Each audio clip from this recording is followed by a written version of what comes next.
What lies down the road you choose? Is it hope or despair? It repeats and repeats as you make countless endless choices.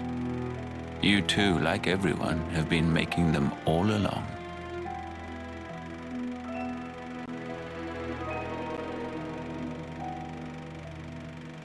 If the results satisfy, that is well and good. But if they do not satisfy, what then? For Mobius N, the endless now is all that remains.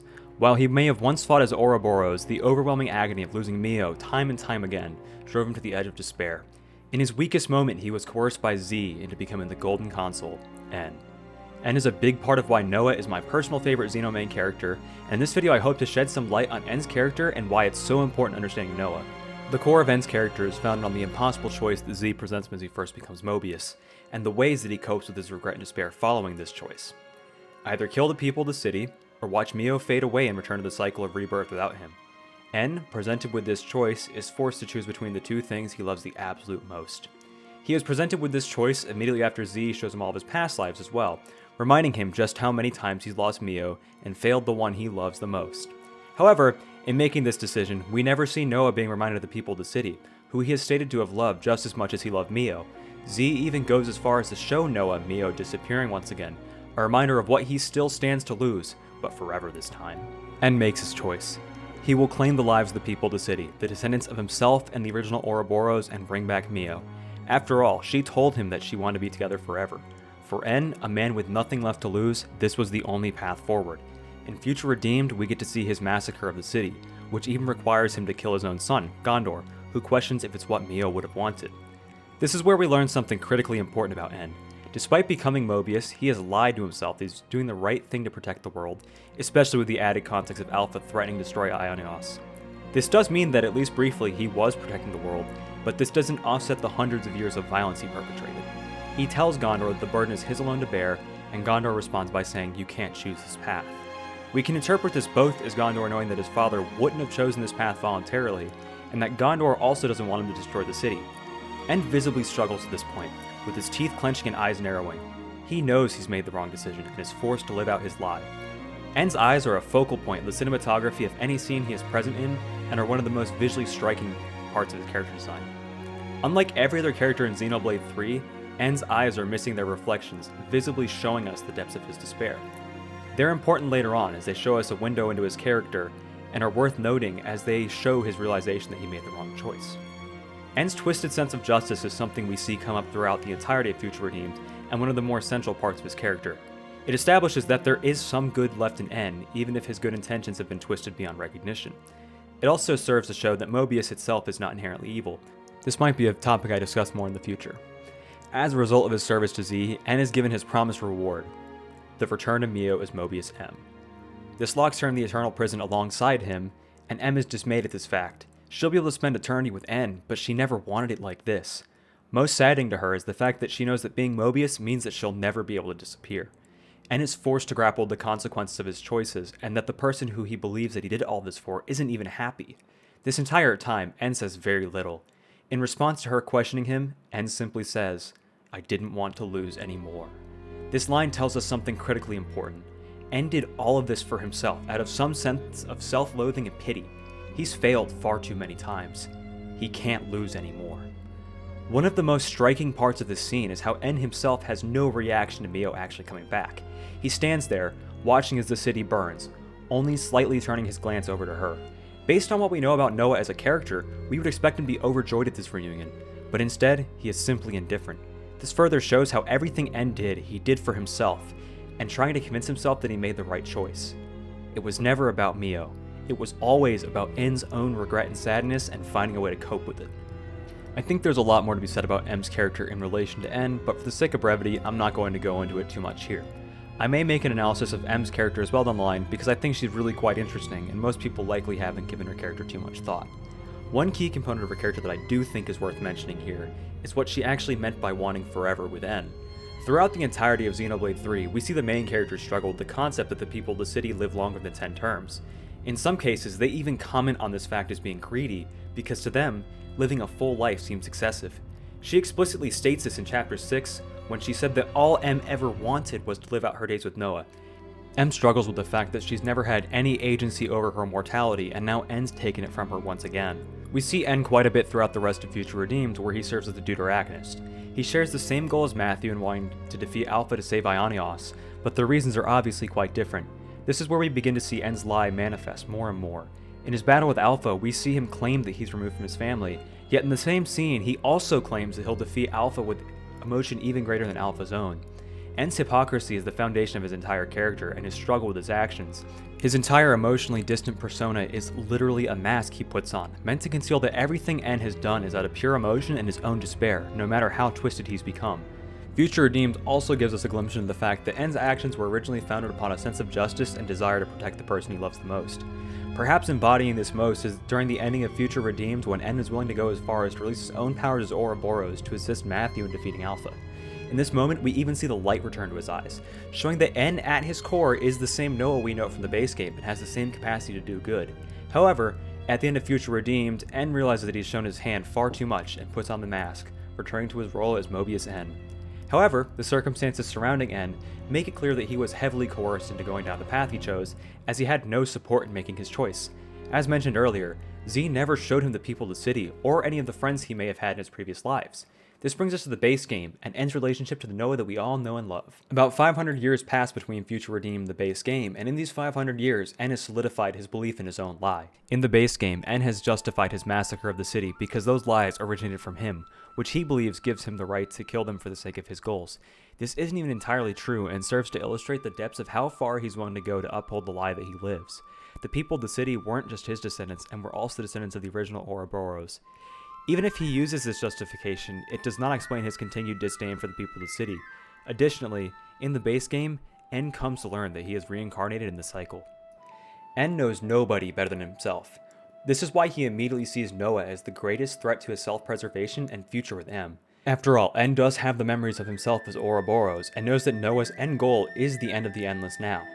He knows deep down that there was a chance that he and Mio could have defeated Mobius, but cannot allow this to happen, as he would actually have to concede that he was wrong. Once again, N's emotions are extremely potent, one of the strongest parts of his character. He sees Noah with a Mio that actually wants to be with him again, and this awakens emotions that he likely hasn't felt in hundreds and hundreds of years. This aggravates his sadness and anger, deepening his despair to the lowest we ever see him at. As a result, the N we see in Xenoblade 3 is violent, sadistic, and cruel. His end goal is unchanged, but the methods he employs to go about it change significantly. Where he once was a quiet killer, he now employs theatrics and showmanship in enacting his cruelty towards Noah. N, in his refusal to admit his fault, makes it clear to Noah that he will show him the same depths of despair that he felt in his powerlessness, and then end his life, safely preserving the now. To some extent, this actually works. We see Noah falling deep into despair throughout the prison sequence in Chapter 5. Noah lashes out in anger and sadness, attempting to break the prison that holds him to no avail, only ending up with scabs on his knuckles. Metaphorically, this prison symbolizes Mobius for N, an eternal prison of his own making. At one point during this sequence, the reflections even disappear from Noah's eyes. It's clear that while N manages to put Noah into despair, it's not enough to break him. Noah has his friends by his side the entire time, and the magnitude of what N is doing to Noah is still nothing like what Z did to N. Noah can only comprehend his one lifetime, and that's already awful. Imagine what it was like when N was forced to reconcile with dozens of lifetimes. Throughout this entire sequence, the song A Step Away plays. While the song on the surface seems to be about Mio and her desire to spend more time with Noah, when we actually dig into the lyrics, it becomes pretty clear the song is actually about N. Specifically the line, "I knew my faults, I pretended I didn't know, I fear I'm not the kind of man you know," confirms this fact. This song is actually about N's longing for Mio, his overconfidence, and how he knows he's lost everything. N knows at his core that things can never be the way he truly wishes they could be. However, since he made his choice to become Mobius, he has to fight for the opportunity to make things the way he wishes they could be, and live out the lie that he has created for himself. While caught up in his lie, N failed to accept that M never wanted any of this. She never wanted to be M. She never wanted Noah to become N. She never wanted to have eternal life, and she never wanted to have to kill others in order to perpetuate her own existence. As a result, she swapped Mio and took her place in her homecoming. N failed to realize that this had ever happened, showing how little attention he actually paid to M. By this point, N sees M as nothing more than an object, expressing very little concern towards her in their interactions. This can be interpreted as more of N's decline over time, as he loses sight of why he even did any of this to begin with. Additionally, it shows for N that it was never about Mio. It was always about convincing himself that his choices were correct. Originally, N was content to put Mio to homecoming in order to show Noah what he felt, but this mistake would ultimately be N's downfall. Instead of Mio fading away into golden modes, she instead took M's body and shared with Noah the knowledge that M had, particularly about her past lives with N. However, Noah processed this knowledge significantly differently than N. Noah's friends were by his side all along, and by this point, Noah understood that the world was bigger than just himself. This was something N had never been given the opportunity to remember in the first place. When N realizes what he's done, he completely loses it. His entire life's work falls apart in an instant when he comes to the realization that the Mio who died was M, and the living Mio is not his own. Noah questions N as to why he would have done any of this, and N makes it apparent just how much he believes in his own lie. He truly believes that his feelings have never changed, and deep down, he's fighting for the same things that he always has. In some regards, this may be true.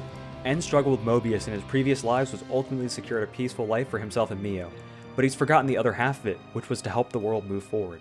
After the defeat of N at Agnes Castle, Mio also shows Noah the memory of N's massacre at the city. Both Noah and Mio understand that N made a choice, but given the circumstances, he likely had no alternative, and that they are N and M's attempts at repentance, born from their dormant hope. Mio specifically says that no one can truly judge him for the things he did, and this is where one of the most interesting parts of N's character comes into play. While his actions might be indefensible, it creates a question for the player about how they would react if they were put in the same circumstances that N was. What choice would you have made if you were reminded of lifetimes upon lifetimes of failures to protect the ones you love? What would you have chosen if you were reminded of how you left your son alone in the world? For N, the despair of this reminder was impossibly taxing, so he took the road to Mio, the one he loves, not fully considering what it would cost him. No human being could ever comprehend the mental torture that Z put N through, no matter how strong their will may have been in life. While all this is occurring, Z speaks to N with an origin. Z likely knows by now that Ouroboros stands a real chance at defeating him, and puts a defeated N up to the task of one last stand against Noah. N's resolve is broken, and his thoughts are unclear, but he takes up the Sword of Origin one last time to protect the Endless Now. When Noah and N clash, N begins to project his own weakness onto Noah, who now understands that he represents N's hope, while all N has left is despair and sadness. N claims that Noah couldn't protect Mio. We can understand this to be N directly having to confront the hopeful side of himself, who failed to protect Mio lifetime after lifetime.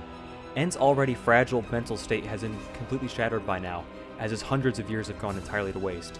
As a last-ditch effort, N draws his blade and monologues to Noah about how hope crumbles in the face of the void, and he'll simply have to do it all over again. Noah and N's final confrontation origin culminates in N's defeat, and fully illuminates the difference between the two. Noah goes as far as to say he had simply gotten lucky in ending up with his friends. Noah also recognizes that N's actions were founded entirely out of his own sadness, and that if he was in the same circumstances, he likely would have made the same decisions. This causality further shows the nature of the impossible choice that Z thrust upon N, and how there was only one choice all along given the circumstances. M also manifests through Mio in the scene, and says that she understands what N did, and that it was another form of protecting the things he cared about. Her words in this scene are frequently twisted into her fully forgiving him and absolving him of all blame, but when the context of the scene is considered, it's fairly clear she was only expressing empathy. We'll talk more about this later. After hundreds of long years existing as Mobius N, he once again becomes Noah. We see the light return to N's eyes, and he rejoins with Noah, giving Noah the power he needs to defeat Z and put a stop to the Endless Now. N's story ends with him walking down the path in the middle, finally being able to rectify his bad choice from all those lifetimes ago. We do see N one last time before the ending of the game, where he and M once again separate from Noah and Mio and disappear with the defeat of Z. N fully admits that he only manifested from his regret, and that they need to pass on in order for the world to move forward. In the final moments of the game, we actually do get some interesting characterization from Noah that shows that N is a part of him. Noah is hesitant about ending Ionios, and pleads with N and M that they should stay in order to walk the world together. N rejects this premise, and returns to Origin to contribute to defeating Z. This goes back to a scene in Chapter 6 where Mio says that they are N and M's repentance, and given the chance, N finally makes the correct choice. This is typical of the Xeno series, where a character makes one final sacrifice, knowing they won't be judged for their life, but death. N knows that he has done far too much harm, and this is the only way he can even begin to make up for it. We can also interpret N's clarity in this scene as his rejoining with Noah repairing his fractured psyche, as this is another frequent trope throughout the Xeno series. While I think Noah and Mio understand, and at this point, I don't believe that the game asks the audience to forgive him, nor does it ask them to sympathize with him. It simply asks the audience to contemplate why En did what he did and accept that it was done. Noah says it himself. En screwed up royally. However, without accepting his past mistakes, Noah would never be able to move forward. This is where I think a lot of people misunderstand what the game asks the audience. Noah has to accept En to accept Mobius and allow the world to move forward from the fear of change. While we see this through Noah, the player isn't Noah. Additionally, none of the party besides Noah or Mio comes to any conclusion about En as a person. This acceptance is further reinforced when Ouroboros defeats Z, and Noah comments on how Mobius also just wanted to protect the world, as well as how he feels he doesn't have the right to make the choice to move forward or stay in the present for the collective of humanity. There's Mobius within everyone. In order to move forward, we must accept it, regardless of how ugly it may be. In making the choice to destroy Ionios, Noah has to make the decision that En never had the strength to. Noah is forced to separate from Mio and leave behind the people of the city, but this time he has the strength to do it, as he knows he's supported by the people he met along the way and has learned from En's mistakes. Noah puts an end to the cycle of destruction and rebirth, ending the story of Xenoblade 3. One more tiny note I'd like to add in about En's character is the nature of his weapon, the Sword of Origin. This has explicitly been confirmed to be Logos' Monado, but we don't know how or why En met Malos. Speculatively, Malos may have seen characteristics of Jin in En and decided to walk the path alongside him, hoping that he would come to the same conclusions that Jin did and find peace in the end. However, Takahashi outright said in the Xenoblade 3 art book interview that there was a reason for this happening that he could not explain yet, so it's something I think we can expect to see in a future title. I hope this was an interesting dive into En's character and you realized something you may or may not have known about the character, or just have a deeper appreciation for him. I've been a big fan of this character for the last 3 years, so getting to finally do a deep dive on this has been a lot of fun. Let me know your thoughts or if there's anything you feel like I missed here.